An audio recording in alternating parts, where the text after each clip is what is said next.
Welcome back to the Investor Professor podcast. This is Dr. Ryan Peckham, and this is episode 188.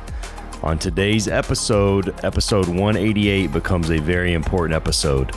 Episode 188 is our 5th year anniversary as a podcast. So first episode came out May 6th, 2021.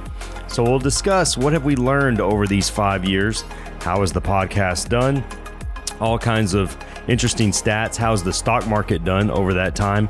And we'll also talk about some of the current events, things we have going on. We have Spirit Airlines who just ceased operations. We're right in the middle of earnings season.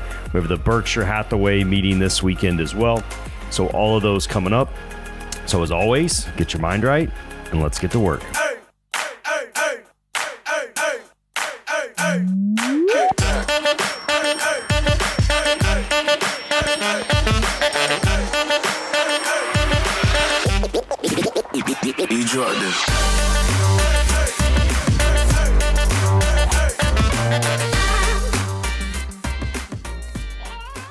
Well, welcome back to the podcast, everybody.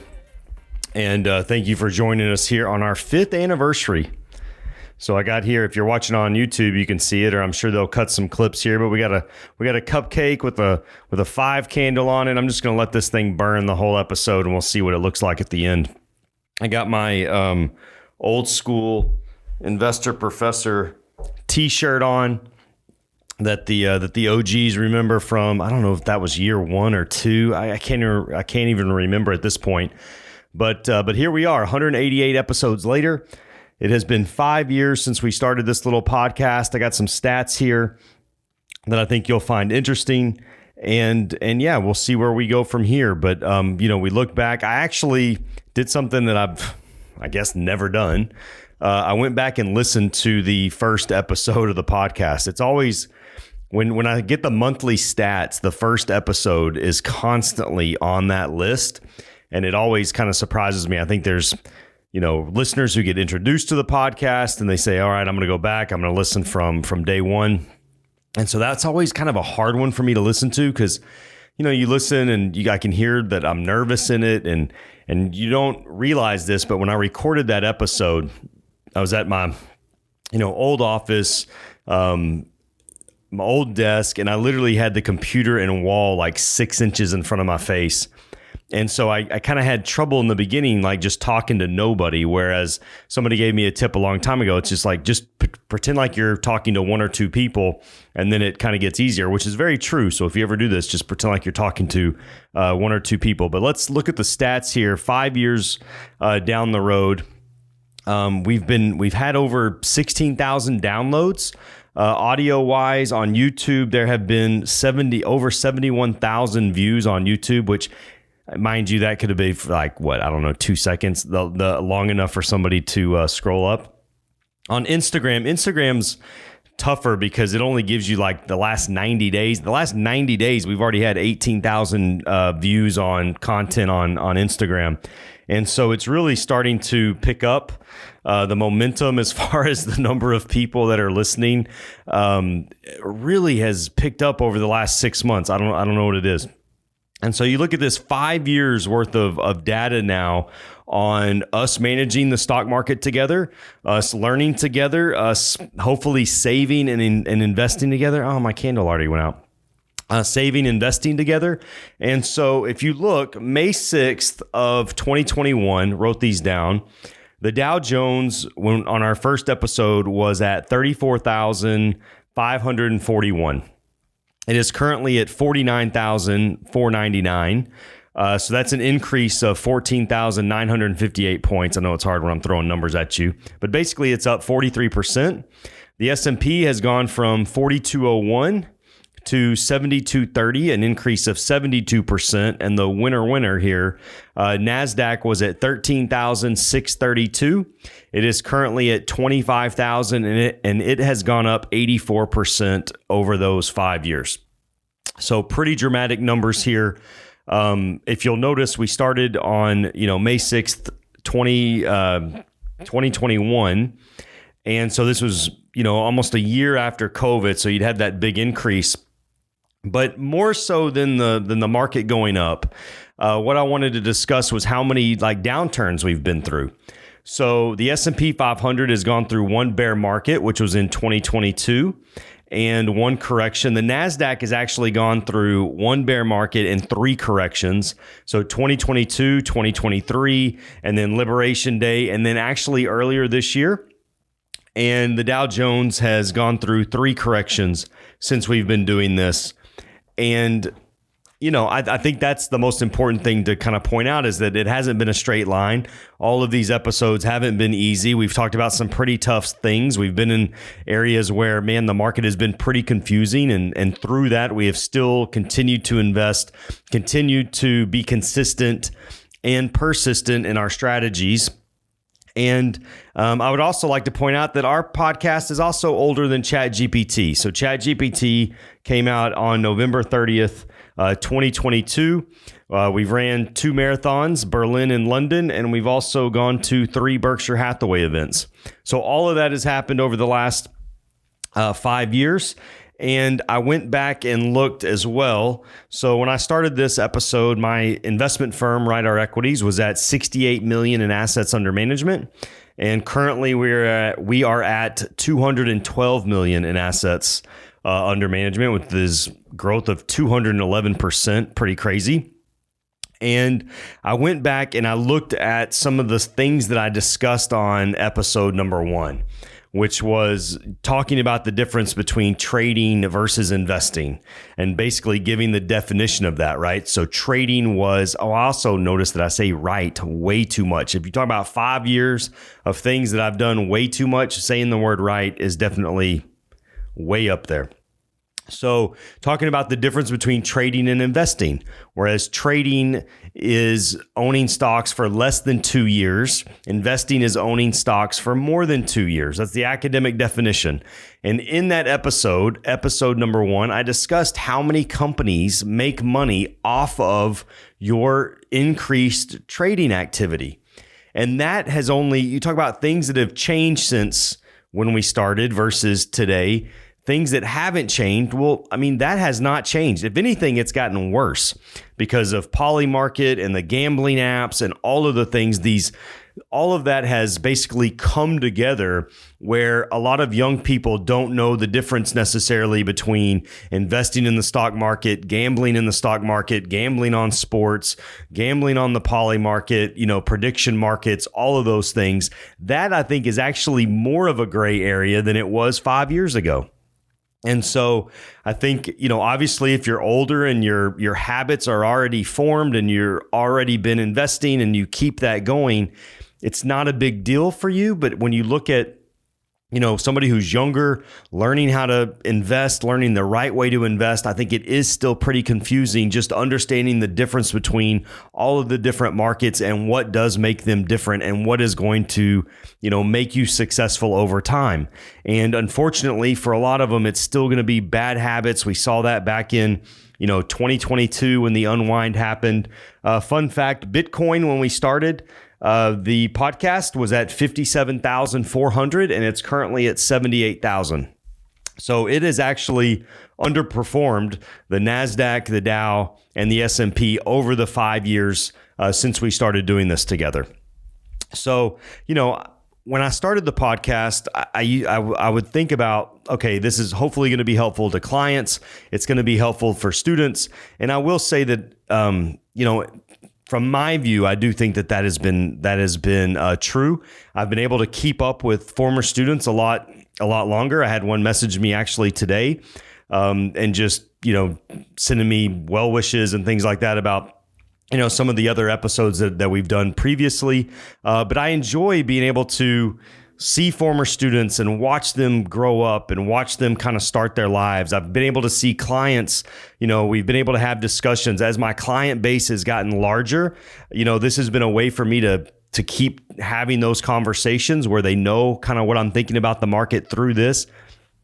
I am very blessed in the fact that I really don't prospect for clients anymore, and I really don't do proposals very much anymore. And the reason is the podcast. I'm like, hey, go listen to a couple episodes. If I sound like somebody you'd like to work with, great, give me a call back. And so, and I think the biggest lesson for a lot of this, and the biggest that carries through to investing, which is just being consistent. And so trying to be consistent in publishing the episodes and the way that we do it, and being the same, and being the, kind of the same habits that I had 5 years ago, or the same habits that I pretty much have today, even though maybe my view on things has changed. But the consistency, the persistence, the time's going to pass anyways, right? So I could have not done the podcast. We could not have these episodes. Maybe my life would be different. Maybe it wouldn't. The time's going to pass anyway. So in that first episode, I still discussed setting goals for yourself, setting goals for your investments, setting savings goals, setting all of the things that, I discussed in that first episode. I pretty much think I'm saying the same stuff. So talking about financial freedom and basically having control of your time and all of the things that this helps you get to. And so hopefully you're in a better spot if you've been listening for that whole time. I'm hoping you're in a better spot than you were 5 years ago. But you look and you see these numbers of how well the market's done over that 5-year period of time. And there has been some crazy things happen over the last 5 years. As far as geopolitically, stock market wise, company wise. We just had Spirit Airlines go bankrupt. We'll talk about the different types of bankruptcy here in a minute. But think about all the news stories that we've discussed, all the chaos that has ensued. And yet the stock market, even though it goes down every once in a while, continues to go up, and companies are more profitable. The companies that we've discussed have been more profitable. Their earnings per share goes up, which drives their share price up. So, you can let all the negativity of the outside world and all the negative news stories and all the things prevent you from investing or prevent you from saving money. But at some point, you have to look back and say, okay, man, the person that I was 5 years ago, I wish they would have done this. If I'm recording a 10-year episode, what is it that you wish, 5 years from today, you're going to hope that the person that you are today, what are the decisions you hope that you make, the things that you hope that you do that are hard, that you'll look back and go, man, I'm really glad I did those things.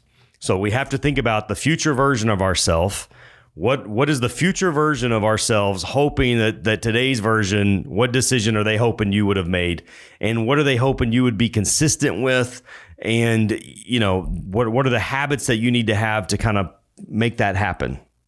So, because again, the time's going to pass anyways. So you might as well be doing something that you want, trying to take control of your future, making the decisions that are going to get you there. That is the key. And I'm trying to be the consistent person that you look up. You haven't listened to an episode in 8 months and you go, I wonder what's that? Is that bald dude still making episodes? And you look and you're like, man, that dude is still made 7. He's still working on this stuff. And that's the whole thing.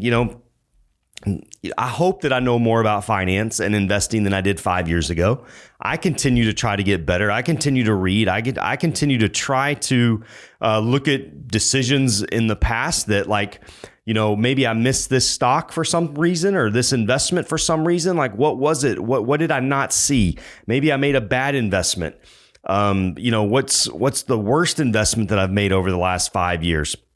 Why did I make that investment originally? What has happened? What has happened to the company numbers? That kind of thing, which I might have said this last week, but Tractor Supply has not been a good investment over the last 3 to 5 years, last 3 years for sure. But there's been a lot of good ones. We've had a lot of good investments. So a couple of weeks ago, just to kind of bring this back down. So 5-year anniversary over. All right, let's continue. Let's move on.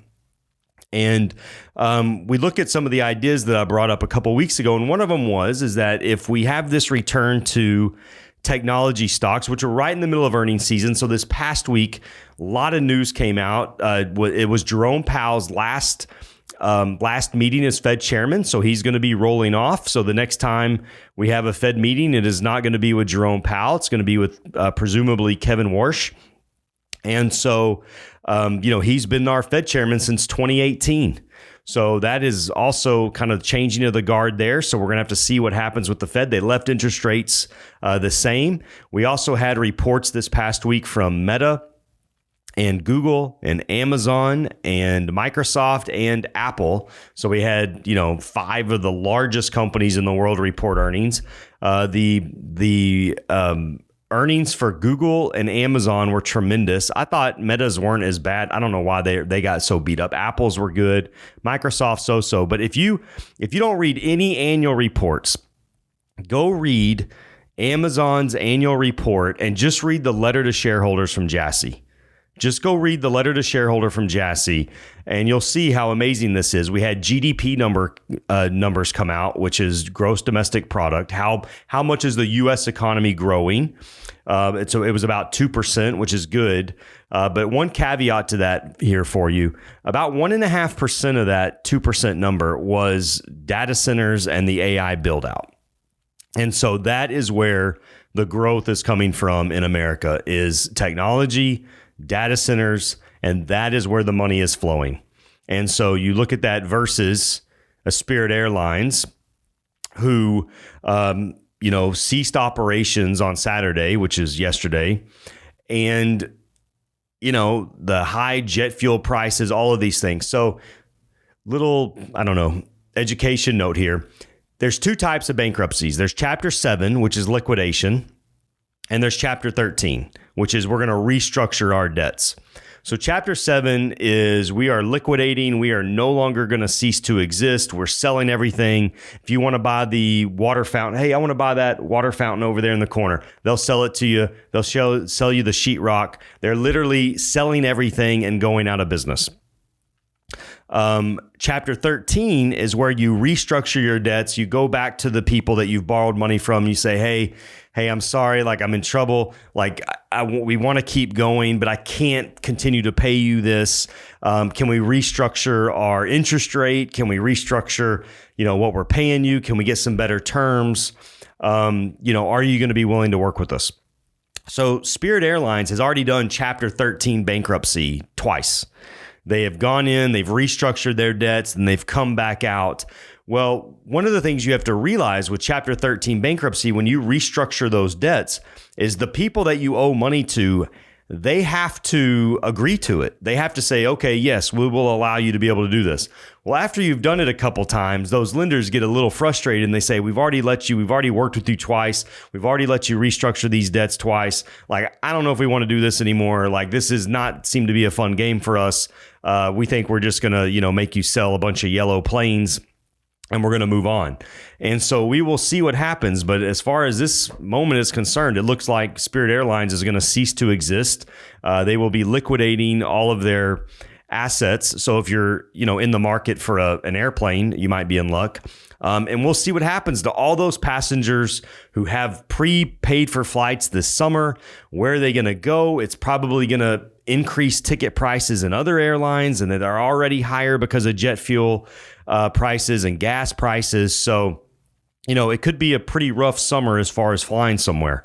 You might need to drive, and that's going to be more expensive as well. So we will see how long this, American consumer can take these increased gas prices, the inflation that's going to come from that, what ends up happening with Iran.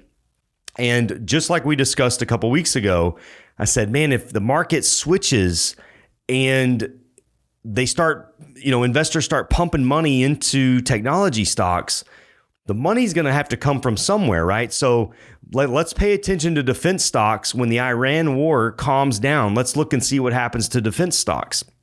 Well, lo and behold, I went and looked at 3 of them: Raytheon, symbol RTX, Lockheed Martin, symbol LMT, and Northrop Grumman, symbol NOC. And if you go look, Raytheon, which makes a bunch of missiles, a bunch of other stuff, they're now down 5% for the year.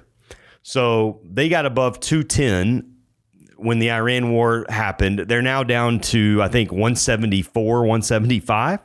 Lockheed Martin is still up 6% for the year, but they're down 17% in the last 30 days. And then Northrop Grumman is also flat for the year, and I think they're down the same, around 15 to 17% for the month. of April. So just like we talked about a couple of weeks ago, even though these stocks are down and even though the war might not escalate or conflict, can't call it a war, the conflict might not escalate, we have still used a lot of missiles, a lot of munitions that are going to have to be remade. If you go look at the backlog of these companies, they're very large, Lockheed, Raytheon, and Northrop, very large backlogs. They're going to have to remake all this stuff. I think part of this, the reason they're down is as well would be the fact that there's an assumption that we have midterms coming up. If the Democrats were to take the House and the Senate, they're not going to spend as much on defense. Pete Hegseth, he wants to increase the defense budget by $500 billion, 50%. And so the expectation is that if they lose the House and the Senate, that's not going to happen. But these companies, even without that, they have huge backlogs. And so I wouldn't let that deter me if I was a long-term investor and wanted to increase my defense. So you could take some of the money that you have in some of these tech stocks that have done really well over the last month. The difference between March and April has been, just wow on the performance of the market. Maybe I'll discuss that more next episode. But you look at that and you say, okay, I'm going to take some of the money, this recovery money that I've made in technology. I'm not going to sell out of everything. I'm just going to trim around my position. I'm going to sell a little bit of those, and then I'm going to put that into some of these defense stocks that have traded off. I mean, the money's got to come from somewhere, right? So it obviously came from defense. And so those are the kind of things that we've talked about, being consistent, moving that around. Don't have to be active with your entire portfolio, but every little, just a little bit makes a big difference. So we got 5 years under our belt. I always say, don't mistake activity for achievement. In the beginning, I say, get your mind right. The reason I say these things, it's not just for you, it's also for me. Get your mind right. Think about your goals. Think about why you're doing what you're doing, that making the decisions that you're making, who you're doing it for yourself, for your family, your future family, all of those things. And then at the end, don't mistake activity for achievement. I always say that's a famous saying from John Wooden, the UCLA basketball coach, big time mentor of mine that I've never met, just knew him through books and texts and videos. But that never mistake activity for achievement is just about trying to have some guiding light to where it prevents us from, being on our phone 4 hours a day or however long and just doom scrolling and all of those things, right? We always say we're busy. Everybody's busy, but are we doing something that's actually moving the needle? That's the reason that I say it. That's the reason that I say that so much. So thanks for a great 5 years. Thanks for listening. Thanks for reaching out. Thanks for watching. And we really do appreciate you, me, the team, everybody who does all the social media stuff, the former students that are working on that, and just keeping this kind of community together. So I appreciate you truly. Thanks, everybody. We will see you next time.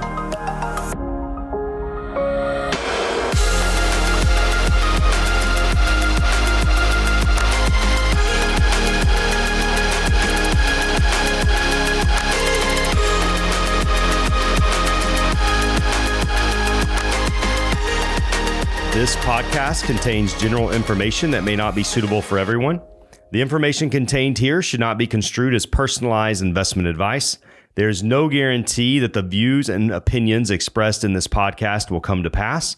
Investing in the stock market involves gains and losses and may not be suitable for all investors. Information presented here is subject to change without notice and should not be considered as a solicitation to buy or sell any security. Right R Equities does not offer legal or tax advice. Please consult the appropriate professional regarding your individual circumstance. Past performance is no guarantee of future results.